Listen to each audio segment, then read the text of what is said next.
Salut à toi et bienvenue sur la chaîne Autrement.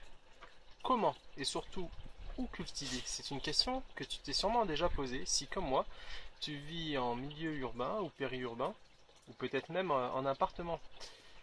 Il y a toujours des solutions et je vais partager avec toi quelques pistes à explorer.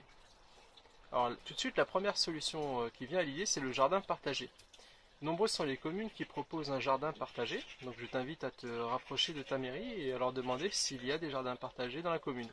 Je pensais qu'il n'y en avait pas dans la mienne, et in fine, il y en avait, de plusieurs dizaines de mètres carrés, 50 je crois, et pour une somme tout à fait modeste, 50 euros par an avec l'eau.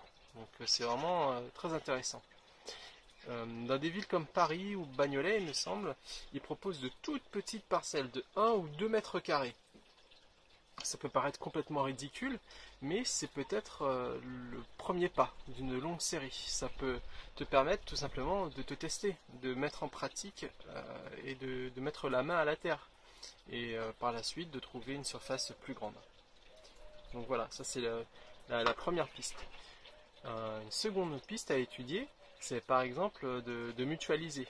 C'est-à-dire que par exemple, moi je vais avoir beaucoup de salades ou beaucoup de tomates, de courgettes, de choses comme ça, et je vais peut-être avoir un voisin qui lui va avoir des fruitiers chez lui. Il va avoir une grosse production de pommes, de poires, de cerises ou que sais-je.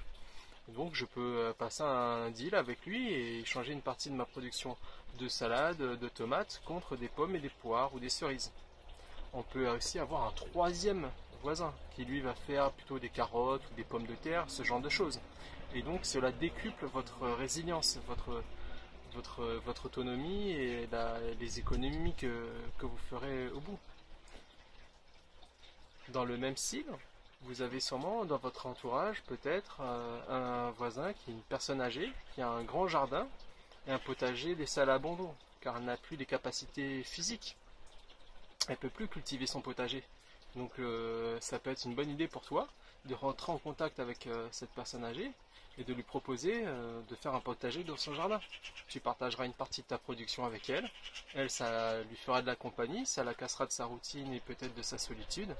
Et voilà, ça crée du lien. Et en même temps, vous travaillez tous les deux votre résilience, votre autonomie. Et vous produisez donc en bonne intelligence des légumes de votre alimentation.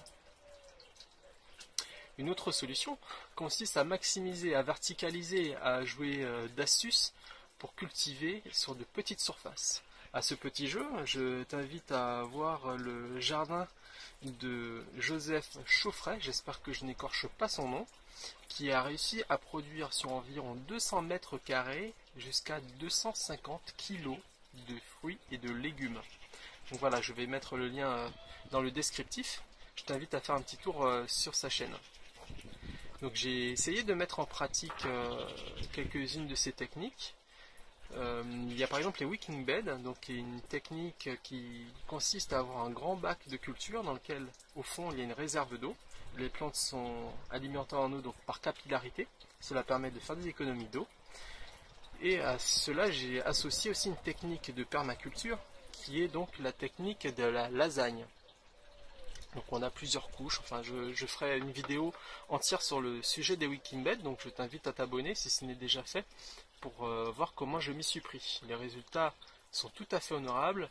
J'ai réussi à faire donc dans mon wicking bed de la tomate, des côtes de bête, des céleris, salade j'ai dit, maïs, carottes, enfin voilà, c'est vraiment une technique très intéressante.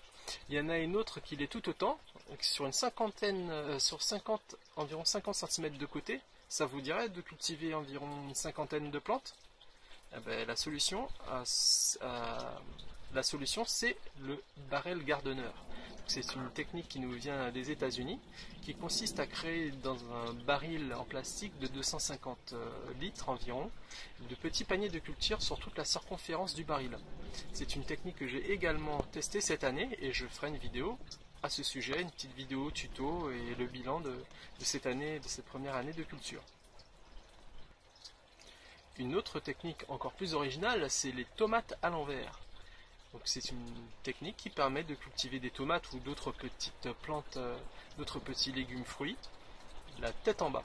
L'avantage, c'est que vous n'occupez pas de surface au sol, vous n'avez pas à tutorer. Ce sont aussi des cultures qui sont un peu plus à l'abri des ravageurs. Voilà, c'est une technique intéressante et je ferai également un petit tuto si ça vous intéresse à ce sujet. Je mettrai à jour cette vidéo et quand les vidéos tuto et bilan de ces techniques seront en ligne, je mettrai un petit lien juste en dessous. Autre technique qui vous permet de maximiser une petite surface, vous avez l'aquaponie. Donc c'est un sujet qui m'est cher. Et voilà, ici je fais une petite vue rapide de mon système aquaponique que j'ai à mon domicile. Donc voilà, l'aquaponie, donc cultiver des légumes grâce à l'eau d'un petit bassin. On peut avoir de la menthe, de la tomate, de la salade, des fraises, de la roche, tout un tas de choses. Voilà. Donc c'est une technique que je vais approfondir dans une grande serre qu'un maraîcher me prête. Donc une serre de 8,50 m par 15 mètres de long que je suis en train de retaper et d'aménager. Donc si le sujet t'intéresse, je t'invite à t'abonner et tu verras donc l'avancement de ce projet. Donc il y a une autre solution, comme tu l'auras deviné, donc c'est de rentrer en contact avec un maraîcher ou de mettre une petite annonce, savoir si un maraîcher, un agriculteur a une petite partie de sa parcelle à te louer ou à mettre à ta disposition pour produire tes propres légumes. C'est la chance que j'ai eue donc pour cette serre. Le maraîcher en question avait une serre qu'il voulait bien prêter et le sujet de l'aquaponie, de la permaculture l'intéressait, donc c'est un maraîcher bio. Et donc il me prête gracieusement une serre pour que je mette en pratique tout ce que j'ai pu apprendre et tout ce que j'ai envie de tester en aquaponie et en permaculture. Une autre solution qui peut être intéressante, c'est les espaces inoccupés ou laissés à l'abandon. Souvent dans les communes, on va avoir une petite zone de friche qui appartient à la commune et dont elle ne fait rien, dont elle ne s'occupe pas. Donc vous pouvez rentrer en contact avec votre mairie et leur demander si sur cet espace que vous avez remarqué, il serait possible de faire un potager. Donc soit un potager personnel ou de monter une association et de se regrouper et de faire un jardin partagé, un jardin communautaire. Ça peut être une solution pour toi pour démarrer un potager avec en plus d'autres personnes qui auront d'autres compétences pour t'apporter des choses que tu ne connais pas aujourd'hui.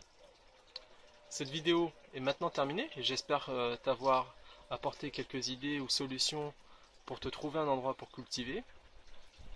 Je te rappelle que tous les liens dont je te parle, des sujets dont je t'ai parlé, seront rajoutés dans le descriptif de cette vidéo. Et surtout, n'oublie pas, la résilience est la clé de la liberté.